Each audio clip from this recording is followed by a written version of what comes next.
Railway aspirants के सबसे best YouTube channel the life by study पर मैं सिद्धार्थ आपका बहुत बहुत स्वागत करता हूं। आज के इस इंफॉर्मेटिव वीडियो में मैं आपको अटेस्टेशन फॉर्म में पुलिस वेरिफिकेशन से संबंधित कुछ मुख्य पॉइंट्स हैं, उनको कैसे भरना है, वहां पर कुछ इंपॉर्टेंट वर्ड का यूज हुआ है, उन शब्दों का क्या मतलब है, ये भी आपको जानना बहुत ज़रूरी है।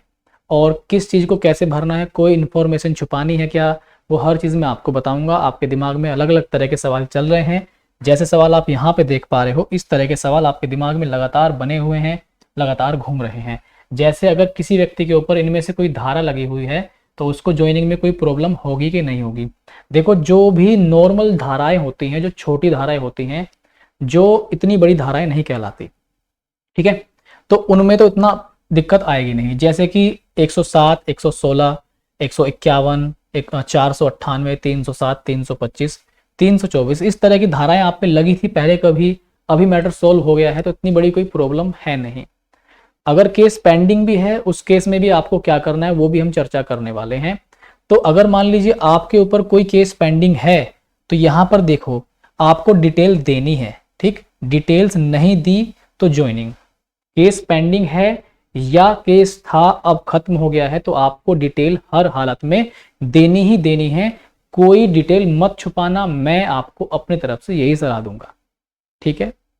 क्योंकि रेलवे को पूरा अधिकार है कि वो आपके गलत इंफॉर्मेशन देने के आधार पर किसी भी समय आपके सदस्यता को रद्द कर सकता है, आपके कैंडिडेचर को कैंसिल कर सकता है, आपको बाहर भेज सकता है, आपके खिलाफ लीगल एक्शन ले सकता है। तो इसलिए ध्यान रखें, कोई भी मिस इन्फॉर्मेशन ना दें आप, ठीक है। तो केस था अब नहीं है, एनी प्रॉब्लम। देखो, अगर आपके ऊपर कोई केस था और अब नहीं है तो इस स्थिति में आपको क्या करना है। आपका केस अगर कोर्ट तक गया था या पुलिस तक ही सीमित हो गया था, अगर कोर्ट तक गया, फिर वहां पे जाके उसका ट्रायल हुआ, वहां पे सब चीजें हुई और वहां जाके आपको फिर समाप्त हो गया केस आपका, तो वहां से आपको जजमेंट लेके आनी है। जजमेंट का मीनिंग क्या है कि केस का परिणाम क्या रहा, आप उसमें लिखा रहता है कि आपको बाइज्जत बरी कर दिया गया है, आप दोष मुक्त हैं, इस तरह से।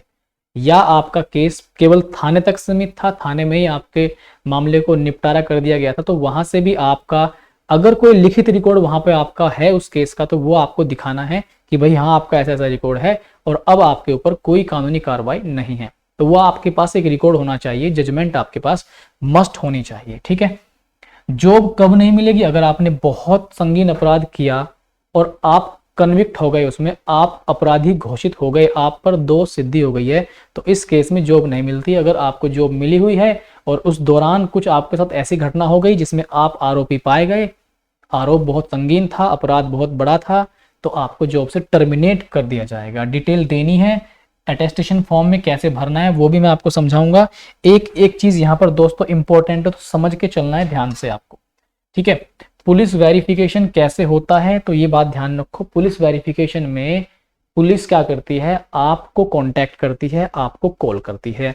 कॉल करके आपका एड्रेस पूछेगी कि एड्रेस आपका क्या है, और घर पर ही आपको डॉक्यूमेंट जो आपका वेरिफिकेशन है वो करने आएगी, ठीक है। आपके सारे रिकॉर्ड को मैच करने आएगी कि हाँ, जो आपने इन्फॉर्मेशन दी है वो बिल्कुल करेक्ट है, बिल्कुल उसमें कोई गड़बड़ नहीं है, ठीक है। तो पुलिस घर पे आएगी आपके, या आपको जाना पड़ेगा तो आपके घर पे आएगी, इस बात का आप ख्याल रखो। आगे देख लेते हैं, पूरा फॉर्म में बताऊंगा मैं। हो सकता है वीडियो 10-5 मिनट लंबा हो जाए, लेकिन मैं शांति से समझाता हूँ ताकि कोई प्रॉब्लम ना आए। और इस वीडियो को आप चाहो तो स्पीड बढ़ा के देख सकते हो ताकि आपका समय थोड़ा सा बच जाए। देखो, पेंडिंग केस में ज्वाइनिंग स्टे कब लगता है, ये जो केस है आपके, ये देखो जरा, यहाँ पे आपको दिखाई दे रहे होंगे कुछ पुलिस वगैरह के, कुछ फोर्सेस के, आपको ये ज्वाइनिंग होती है पुलिस वगैरह में। यहाँ पर आप देखिए, ये जो आपको दिखाई दे रहा है, पुलिस में, डिफेंस में, आर्मी, फौजी, नेवी, इनमें ज्वाइनिंग पे स्टे लग जाता है, क्योंकि बिल्कुल अलाउ नहीं है इनके ऊपर। अगर कोई केस है उस स्थिति में आपके किसी विभाग में, सैन्य विभाग में, पुलिस में, नेवी में, एयरफोर्स में, आर्मी में, यहाँ पर आपकी ज्वाइनिंग को रोक ले जाता है जब तक आप पर केस चलता है। केस सुलझेगा तब आपको इसमें ज्वाइनिंग दी जाएगी, ठीक है। यहाँ पर अभी क्या है मामला, केस पेंडिंग है, अगर आपका ऊपर केस चल रहा है और अगर उस केस में आपको स्टे दे दिया गया ज्वाइनिंग में, किसी भी विभाग में हो, चाहे वो अभी केस पेंडिंग है, आपके ऊपर चल रहा है, आप दोष सिद्ध नहीं हुए, अभी आपको कन्विक्ट नहीं ठहराया गया, वो एक प्रोसेस में है, चल रहा है, तो उस केस में आप हाई कोर्ट में याचिका दायर कर सकते हैं और उसमें आप ये अपील कर सकते हैं हाई कोर्ट से कि मेरे ऊपर जो केस चल रहा है अभी मुझे इसमें दोष सिद्ध नहीं किया गया है, अगर मैं इसमें दोष सिद्ध पाया जाता हूं तो मुझे लीगल एक्शन जो भी मेरे खिलाफ होगा मैं उसे स्वीकार करूंगा। ठीक, तब तक मुझे जॉब पर लगाया जाए, कोई भी बाध्य मुझे ना किया जाए। नॉन कोग्निजेबल जो केसेस होते हैं, नॉन कोग्निजेबल ऑफेंस जो होता है, असंज्ञेय अपराध होता है, ये मामूली सा अपराध है। आपने किसी का गिरबान पकड़ लिया, आपने किसी को थप्पड़ मार दिया, चांटा लगा दिया आपने किसी को, ठीक है, तो ये छोटे मोटे अपराध होते हैं, इनका कोई खास फर्क नहीं पड़ता आपकी ज्वाइनिंग पे। जो जो कोग्निजेबल अपराध होते हैं, बड़े अपराध होते हैं, मान लीजिए किसी पे आपने मर्डर का अटेम्प्ट किया, जानलेवा आपने हमला किया है, ठीक है, किसी का आपने सर फोड़ दिया, किसी को आपने चाकू मार दिया, कुछ भी इस तरीके से जो एक बड़ा ऑफेंस कहलाता है, तो उस केस में आपको थोड़ा सा सावधान रहना पड़ेगा। ठीक है, अभी केस था आपके ऊपर और आप बरी हो चुके हैं, तो वही मैंने बोला जजमेंट आपको लानी पड़ेगी। अब मैं आपको सीधे सीधे लेके चलता हूं कि यहाँ पर एक अटेस्टेशन जो फॉर्म है उसमें कैसे कैसे चीजों को देखना है, कैसे कैसे क्या क्या पॉइंट्स होंगे, तो ध्यान रखें, हर चीज को ध्यान से देखना है, क्योंकि रेलवे ने अपने फॉर्म में जो अटेस्टेशन फॉर्म है इसमें साफ साफ मेंशन किया है, और साफ साफ मेंशन करने के बाद भी अगर आप लोग कुछ गलत सूचना देंगे या ओवर स्मार्ट बनने की कोशिश करेंगे तो भाई मैं तो आपको यही सलाह दूंगा कि फिर वो आप गलती कर रहे हो। ठीक है, यहाँ पर आप देखो वार्निंग साफ साफ लिखी हुई है, the furnishing of false information और suppression of any factual information in the attestation form would be a disqualification. अगर गलत इंफॉर्मेशन देते हो, सप्रेशन करते हो, कुछ छिपाते हो, तो वो डिस्क्वालिफिकेशन का मैटर हो सकता है। And is likely to render the candidate unfit for an employment under the government. Unfit कर दिया जाएगा, आपको बाहर का रास्ता दिखा दिया जाएगा।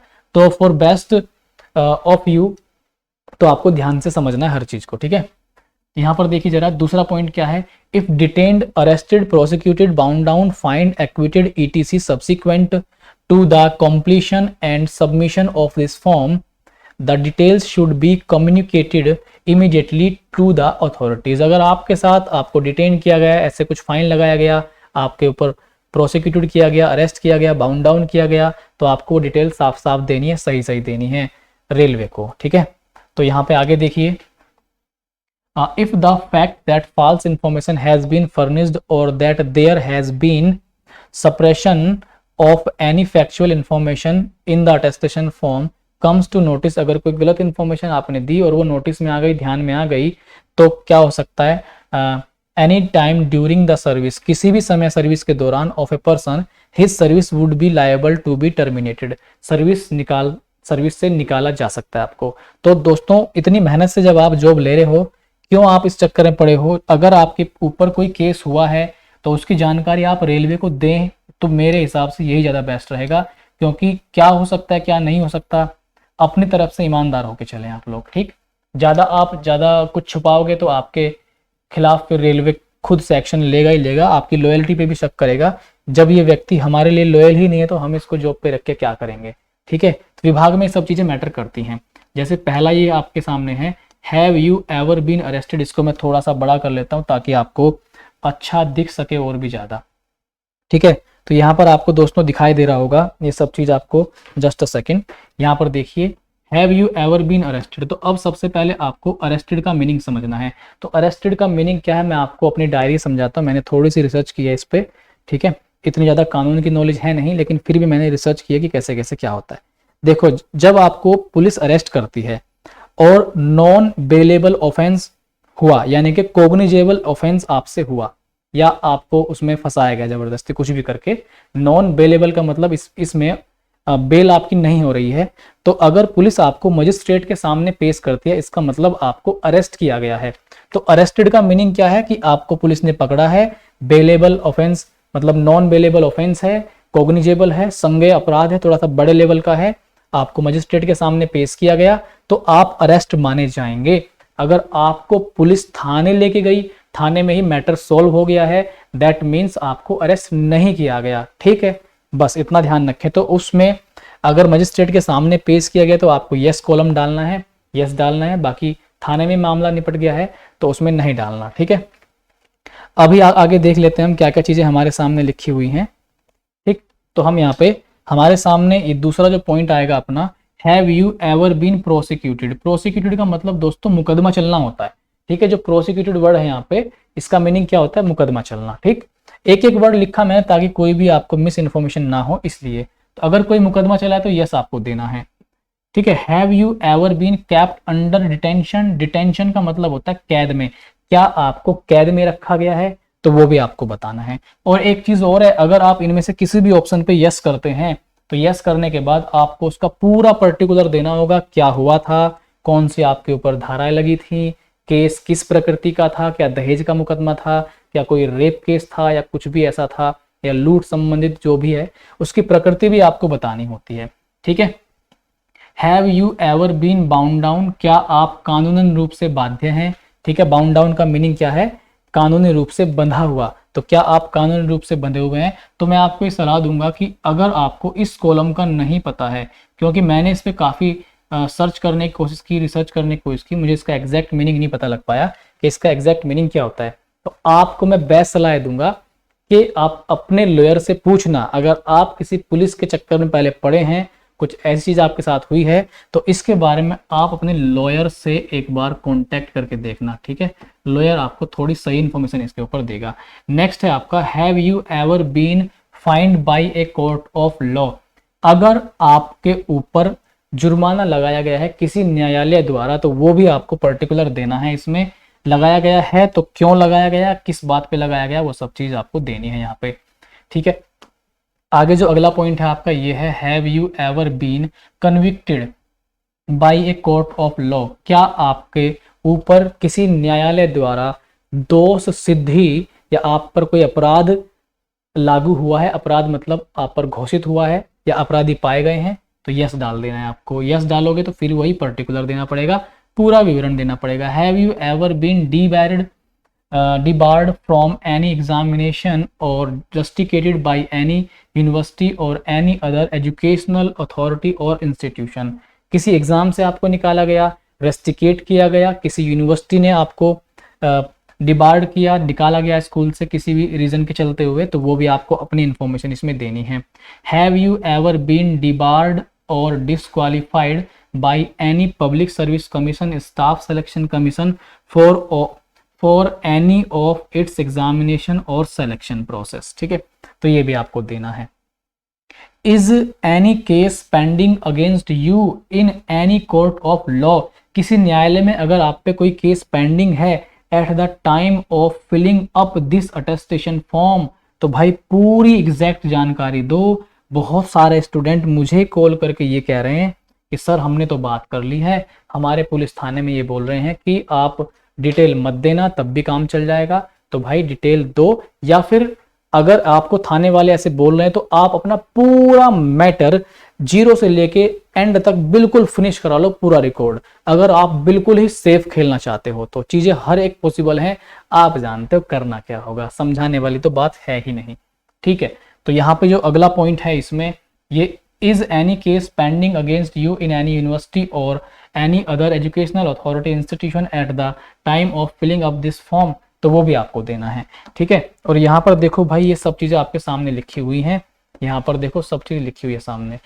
If the answer to any of the above mentioned question is yes, अगर आंसर यस में दिया, give full particulars, give full particular, पूरा विवरण देना है, क्या था, केस की प्रकृति कैसी थी, केस कैसा था, ठीक है, कौन कौन सी धाराएं लगी थी, और तारीख वारीख कब कब मेरा ये चला था और कब मुझे इससे बरी कर दिया गया। ठीक है, नोट यहाँ पे देखो लिखा हुआ है सब कुछ आपका। Please also see the warning at the top of this attestation form, जो दो वार्निंग मैंने आपको बताई थी वो देख लेना। Specific answer to each of the question should be given by striking yes और नो से आंसर देना है। ठीक है, तो ये सारी चीजें थी आपको। और मैं आपको दिखा देता हूँ कि पुलिस, मेरे जो कुछ मित्र हैं पुलिस विभाग में हैं, कुछ क्या हम यूपी वाले हैं तो मेरे सारे ही मित्र पुलिस विभाग में हैं, तो मैंने अपने एक मित्र से पूछा कि भाई ऐसे ऐसे बात है, कुछ मेरे दोस्त हैं, कुछ मेरे साथी हैं जिनको ऐसे ऐसे ज्वाइनिंग की प्रॉब्लम है, तो यहाँ पे आप देखो भाई ये आपको दिखाई दे रहा होगा। ठीक है, तो मैंने क्या पूछा, आपको दिखाई दे रहा होगा साफ साफ, मैंने पूछा ये वाला मामला। ठीक, क्या लिखा हुआ है कि रोहित भाई पुलिस वेरिफिकेशन के लिए घर जाती है या कॉल करके थाने बुलाती है, या कॉल पर ही हो जाता है, तो आंसर देखिए क्या दिया गया, घर आते हैं। ठीक है, कॉल करके एड्रेस पूछेंगे, घर आएंगे आपके और आपसे कॉल करके आपका एड्रेस पूछेंगे कि भाई साहब आपका पता कहाँ है आप बताओ और हमें यहाँ पे आना है, या आप हमें यहाँ मिलो, हम आपके पास आ रहे हैं। ठीक है, तो आपके घर ही आएंगे वेरिफिकेशन करने। आई थिंक मैं आपको सभी सूचना दे पाया हूँगा। आप अगर वीडियो को शेयर करना चाहें तो ऐसे साथियों तक जरूर आप शेयर कीजिए जो अभी रेलवे के इसी प्रोसेस में अटके हुए हैं। किसी भी रेलवे ग्रुप में आप जहां पर भी हैं, अगर आप मुझे कुछ सपोर्ट करना चाहते हैं तो इस वीडियो को आप शेयर कर सकते हैं। चैनल पर नए हैं सब्सक्राइब कर सकते हैं, वीडियो को लाइक कर सकते हैं।